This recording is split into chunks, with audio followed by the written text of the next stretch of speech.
Hey, Happy New Year, everybody. Trivia Rogues podcast is back in your ears. Billy, Don, Jeff, and Rachel. How's it going, everybody? Don, have you finished your New Year's resolution yet?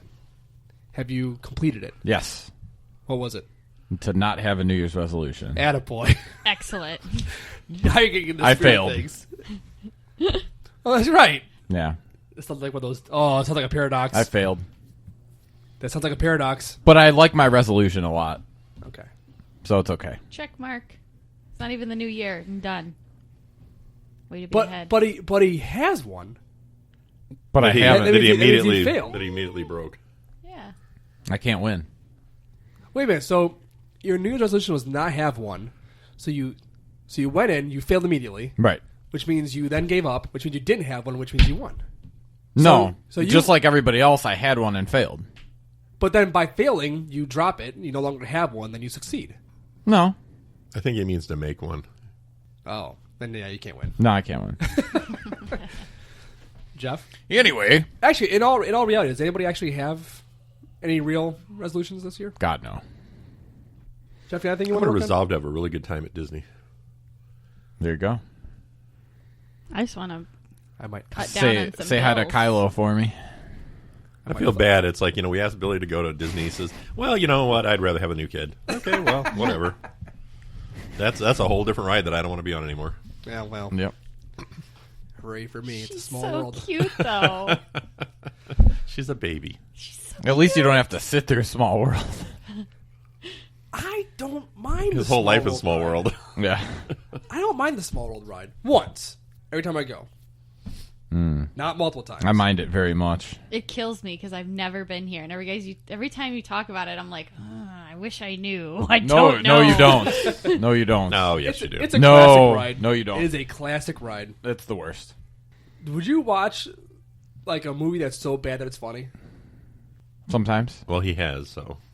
Sometimes. Everyone has. It's regardless of whether it's good or bad. It is a staple of the Disney World experience. You have to go.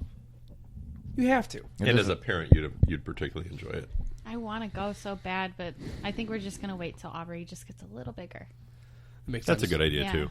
It'd be nice if you could actually enjoy. I know, what's because going on around James her. is like chomping at the bit with all the new Star Wars stuff. He's just, Right. he wants to go so bad. 3 or older. If you're less than 3 years old, don't even take them. Yeah. Right. They probably don't remember much until they're like, what, Yeah, 7? they still would remember, but just to see the joy in their Yeah, that's face the at thing. a 3 or 4-year-old, that would be. Yeah, totally, Mm-hmm. totally. It'd be worth it for the adults. Yeah. Kid, not so much, but Right. as far as memory standpoint. All right, so real quick, so we talk about the shirts. Obviously, this is the first that this will be released, so that has ended. But you can still send them in your quizzes, regardless of the person who won. Which, But we don't want reviews anymore, right? well, we still want reviews. We still want everything. But Maybe people should resolve to leave a review. there you go. Every one of our listeners, just put out there that you resolve to send more quizzes and leave a review. Those are easy to break. Easy as that. They're all going to fail, too. Such a shame. And speaking of supporters, new Patreon Billy, that was subscriber. awful. No, No, it's wah. no, Yes. no. Yes. It's That's not like a baby crying. Agreed.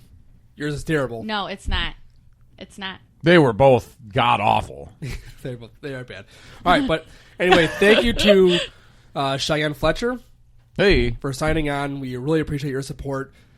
Great to have you aboard. Thank you very much. If you want to be like Cheyenne, go to patreon.com/TriviaRogues. If you think we're doing a good job, there's a little dollar amount for everybody, except for the people who are absurdly wealthy.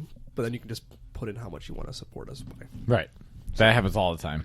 All the time. Yeah. And then I wake up. Yep. Yep.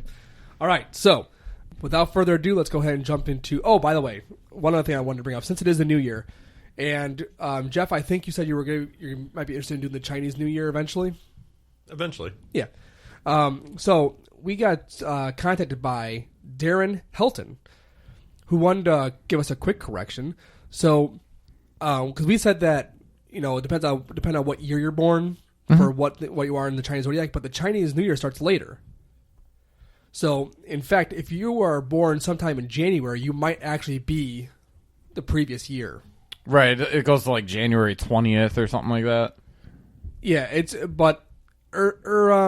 sometime. See if you can look that up, Rachel. But yeah, just because you were born in a said year does not necessarily mean Right. that you are that. That's why they New Year had. does not start on January 1st, is what you're saying. That's correct. That's Well, why. that's what he was That's why saying. they have you put in the month and the day and everything. Right, but Oh. most of the time that we in America, that we find out is typically when you go to the Chinese restaurant, they have everything by the years on It the was little close. placemats. Right. January 25th. Okay, so January 25th. So if you're Okay. if you're born on the 24th of January or before, you're actually the Now, year is that prior. every year? Is January 25th the date? I think so. Yeah. Yep. And when you get into the topic, we'll We'll get figure to out the more about it. significance of that. Alert! Alert! Everybody leave. Oh, wait, I'm wrong. Oh. It looks like the 2021 is February 12th, so it does change. So it does change. Well, this is a leap year, too, though. Right, but so either way, yeah. it changes though. That leaped quite a few days. So Yeah. if you were born in January, maybe you want to check that out. And then February 1st, 2020, so it just kind of Oh, so varies. it does End change. of January, It does beginning change. of February. Okay. Yeah. So if you're really curious, if you're born in January, check it out. You might actually be Or February. or very early February. Yeah. Maybe even March. We can't know. I'm willing to bet it's not in March. How do we know? Because we know. Don. Do we? Yeah, we do. Do we know? We do. I don't know. Yeah. So check it out. You might actually be completely different than you thought you were. You might have thought you were a dragon at one time, and now you're just a rabbit. Unfortunate. That I don't even know those touch, so that's a bad example. But so But dragons need to eat. There need to be rabbits out there. They eat everything. Yeah. We are the dragons, Don. We are the eat dragons. We are the dragons. Goo goo gajoo. All right. So without further ado, let's go ahead and jump into the topics for the day. Don's gonna start us off, I think, I sure can. I'm going to talk today. because he was spoiled. I hinted. Yeah. Was that last week? Yeah. 2 weeks ago. 2 weeks ago? I hinted about talking about Samuel Morse and the telegraph. You hear what this is? That's me Hey, tapping this is out a Happy family New Year's show. Ah. in Morse code. No, this is a family show. You can't say that. Why is it all Sorry. dots? It's really tough to tap a dash on it. Yeah, it is. Okay. So we'll talk a little bit about the inventor, the Morse code, and the telegraph. Samuel Morse, Samuel F.B., stands for Finley Breeze Morse. Finley Breeze. Finley Breeze. Sounds like a mattress you could buy. Now, that would have been a good name for your child. Sounds like an Irish mattress. Sounds like bedroom furniture. Was born April 27th, 1791 in Charlestown, Massachusetts. So he was the son of a distinguished geographer and a congregational clergyman, Jedediah Morse. Samuel wasn't the best student, but his parents did send him to Yale College, which later became Yale University. His parents didn't really like this, but he had a love for painting. He really wasn't into school very much. He painted miniature portraits. In college, he did take a slight interest in the study of electricity. Now, obviously, early 1800s, he graduated in 1810, so the study of electricity was in its infancy. So it was intriguing to him, you know.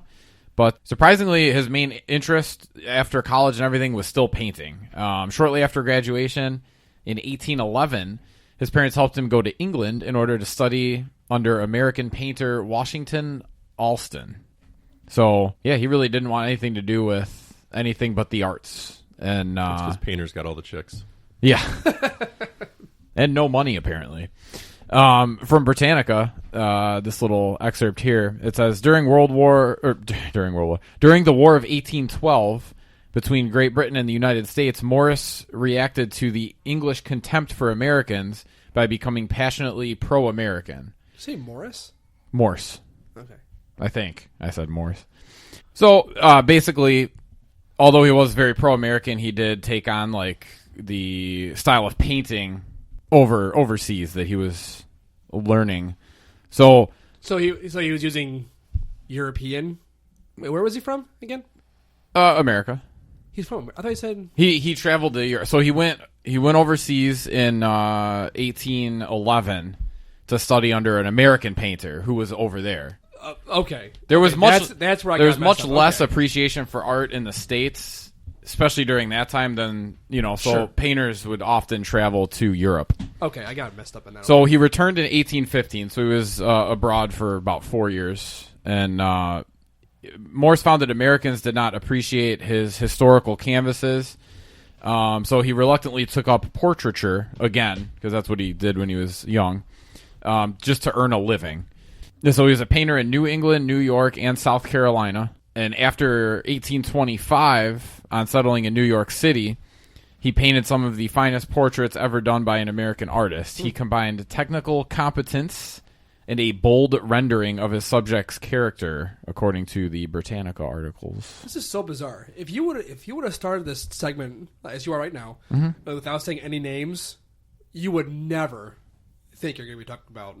Oh, I know. I could have done that. Like, hey, who am I talking about? No, I'm not. But, It's just crazy that this is the subject matter of this particular man.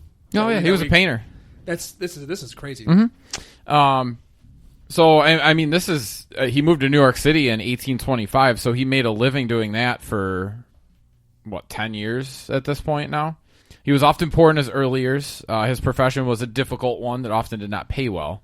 But during this time, he was able to make many wealthy friends, some high intellectuals, and even some famous people befriended him. That's people who want portraits.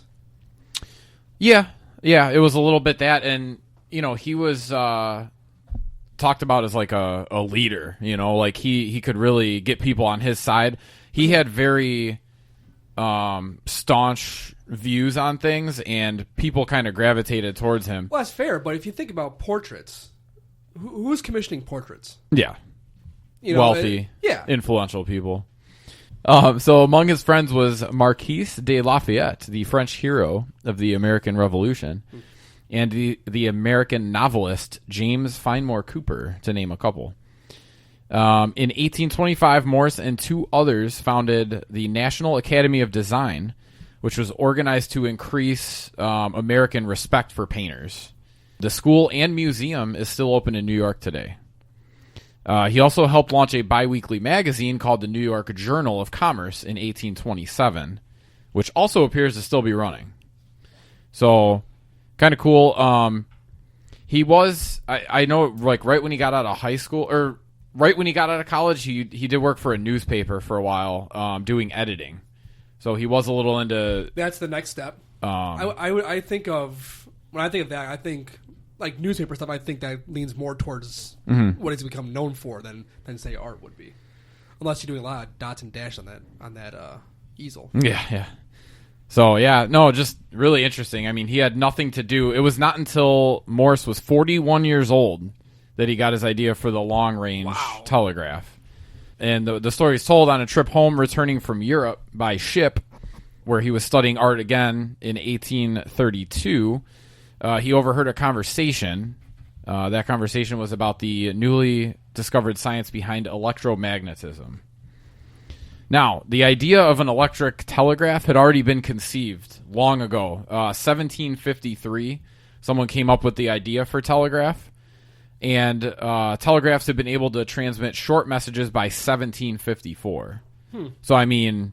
Wait, what year? 1754. Really? So, telegraph was already a thing. But the range was so short, it was unusable for almost any practical application. I think I read somewhere that the first one could go like 40 feet.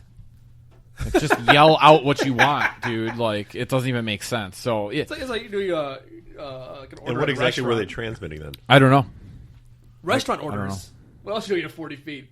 Hamburger! I'm guessing a voice, but I don't know. And yeah, like 40 feet, like what's the purpose of that? You tried to say no ketchup on your hamburger. The problem was power, right? They can only send electricity so far without power.